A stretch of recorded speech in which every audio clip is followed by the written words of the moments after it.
Welcome back to Banjo Strings and Anvil Rings. If you haven't listened to the previous chapters, you might want to start there. Otherwise, sit back, get comfortable, and let's step into the world of grace. Chapter 7. Tommy Lee. The bell above the door of Lee's general store jingled softly as Tommy Lee looked up from the counter. Early Whitfield had just walked in, carrying himself with the quiet confidence Tommy had always envied. Early approached with his usual list of supplies for the blacksmith shop, his steady demeanor as unshakable as ever. "Afternoon, Tommy," Early said, placing the list on the counter. "Afternoon, Early," Tommy replied, pasting on a smile that didn't quite reach his eyes. "How's business at the forge?" "Busy," Early replied simply, glancing around the store. Tommy nodded as he scanned the list, his mind already churning. The Whitfields forge had long been a cornerstone of Elizabeth, a reputation built on Andrew's skill and the son's hard work. But it wasn't just their business success that rankled Tommy, it was Curly. Curly's easy charm, his knack for winning people over without trying, grated on Tommy in a way he couldn't quite articulate. No matter how hard Tommy worked, no matter how much his family's coal money elevated their standing, he couldn't replicate what Curly had. "So," Tommy said, adopting a casual tone as he began collecting Early's items, "you and your brother still playing at those dances?" Early glanced at him, his expression unreadable. "We are. It's good music, good company." Tommy chuckled, though there was no warmth in it. "Yeah, Curly's always been good at entertaining folks. Seems like he doesn't have to try too hard." Early didn't rise to the bait, merely nodding as Tommy handed him a bag of nails.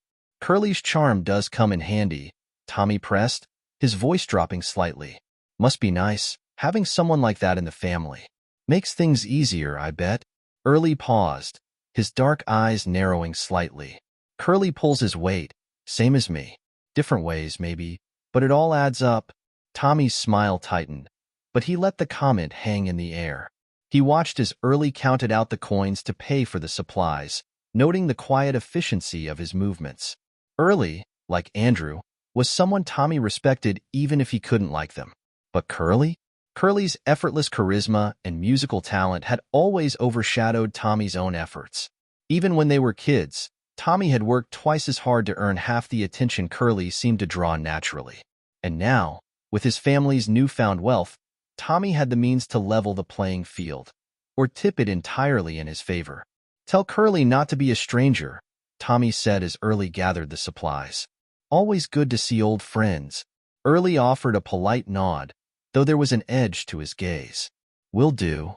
As Early left, the bell jingling again, Tommy leaned back against the counter, his mind buzzing with ideas.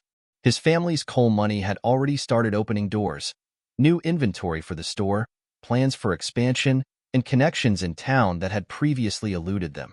He intended to use every advantage to shift the balance of power in Elizabeth. Curly Whitfield might be charming, but Tommy had ambition. That evening, as the store quieted and the last customer left, Tommy sat down at the counter with a ledger and a notebook. He began jotting down ideas, ways to undercut the Whitfields' business, rumors he could subtly spread, and strategies to position himself as indispensable to the community. But business wasn't the only arena where Tommy planned to outshine Curly. At the upcoming barn dance, he intended to make a move that would put Curly in his place, both socially and personally. Tommy's eyes glinted with determination as he closed the notebook, the edges of a plan beginning to form. The Whitfields had been on top for long enough.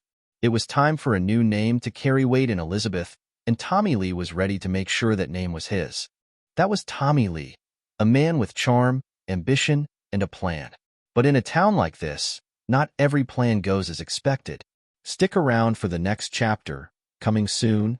If you love storytelling and history, don't forget to like, subscribe, and hit the bell so you never miss a chapter. See you next time.